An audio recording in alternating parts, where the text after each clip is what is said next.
Young Prince Albrecht was born into light and love. It was his destiny to help his family shepherd Tristram and its surroundings with humility and integrity.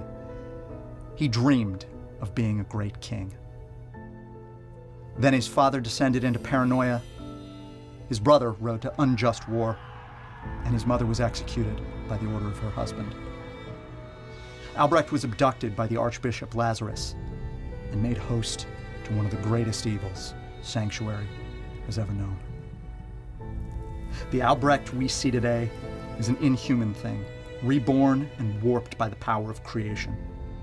But the monster in his place still carries some old yearnings for innocence, for an aspirational life of delivering the common good, and for a family he barely had time to know. The destruction of the paradise Albrecht has built for his new family, the Shardborn, has driven him even further from the child he used to be. He's maddened by loss and betrayal, and the energy of creation that suffuses him is growing ever more unstable. Yet before the boil of creation fell, Albrecht empowered himself and produced all sorts of new Shardborn. And they have a plan for the Charvel Wilds. In Diablo Immortal's patch 4.2, the first and last king, the battle for the hearts and minds of the Charvel Wilds draws to a dramatic conclusion with our final quest of the year, new monsters, and 2 new subzones. The first subzone you'll reach in the questline is called the Barrow Tombs of Oghild. Oghild was Enstig's greatest king, the warlord who brought the nobility to heel, reinforced the city walls, made a haven for the common folk, and changed Charvel's fate forever. His body and those of his mightiest warriors, ancient revenants empowered by nature itself, rest here. This ancient power and the legacy they represent is a ripe target for Albrecht and the last living member of his Shardborn family, the necromancer Lethis. If you want to learn more about Oghild's conquest and the unearthly pacts that brought him to power, you can read the prelude comic, Greatest of Kings, available for free just before the patch. Now that Albrecht's dream of building a kingdom for the Shardborn has been shattered, he's opted to seize one that already exists. In the patch's second subzone, the Enstig Bailey, you'll find yourself in a city besieged and fight your way past hordes of undead and Shardborn, from the walls of the capital to the castle steps. How far will Albrecht go to secure a homeland for his people? And after so much squabbling, loss, and death, how will the people of Charvel respond? How will you? With these 2 subzones completing the Charvel zone, we'll also add new bounties, new unique wanted monsters, and new undead enemies. Foremost among them, Oghild's former legion, the Grave Pledged. Albrecht has also brought mighty new Hellquarry bosses to aid in his conquest of Enstig.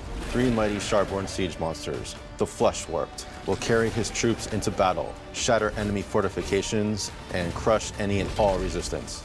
These are some of our craziest and grossest boss fights to date. Corrupted heroes. Fallen adventurers twisted by demonic forces will begin appearing across Sanctuary. They hit hard, pursue aggressively, and can quickly turn a routine farm into a real fight for survival. In recent updates, features like Cursed Shrines and the monster reinforcement system has made outdoor combat more dynamic and reactive. What used to be predictable monster packs can now escalate unexpectedly when you choose to take on a curse or let enemies rally. Corrupted heroes continue that direction. Dangerous optional encounters that reward skill, awareness, and smart decision-making. You can challenge the corruption for greater rewards or walk away before it overwhelms you. Sanctuary is getting more alive, more unpredictable, and more exciting. Every journey out of town should feel like an adventure again.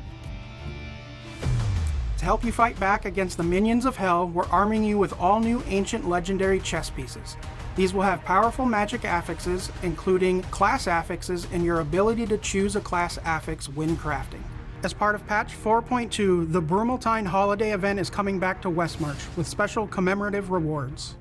Additionally, the World of Warcraft will be invading Sanctuary so that you can take part in Cutthroat Basin again. Our WoW event will also introduce the new Ruin and Reprisal Phantom Market cosmetics modeled after Azeroth's favorite undead, the Dark Lady herself, Sylvanas Windrunner, and of course, the Lich King. New quest, new subzones, new gear, classic events, and an end to the 3rd year of Diablo Immortal. But of course, we're not done. We'll be resolving the story of the Worldstone and looking ahead to new tales in 2026. Deckard Cain's prophesied Age of Doom, what he called the End of Days, is approaching. We'll take an early look at what made Sanctuary so ripe for invasion in the days of Diablo 3. And along the way, we'll learn more of the power hidden deep in the souls of human beings, beings who were once called Nephilim. To move forward from the story we started telling at launch means a lot to this team. From stepping off the dock at Wortham to fighting Skarn, the Lord of Damnation, Running rifts and beating down Helliquary bosses. Many of us have been playing right beside you over the last 3.5 years. And we know that so many of you have been with us since Alpha. Even if you just picked up Immortal, thank you for helping us build, shape, and live in this world. From the entire Diablo Immortal team, Happy holidays. Happy Holidays. Happy holiday. And we'll see you in hell.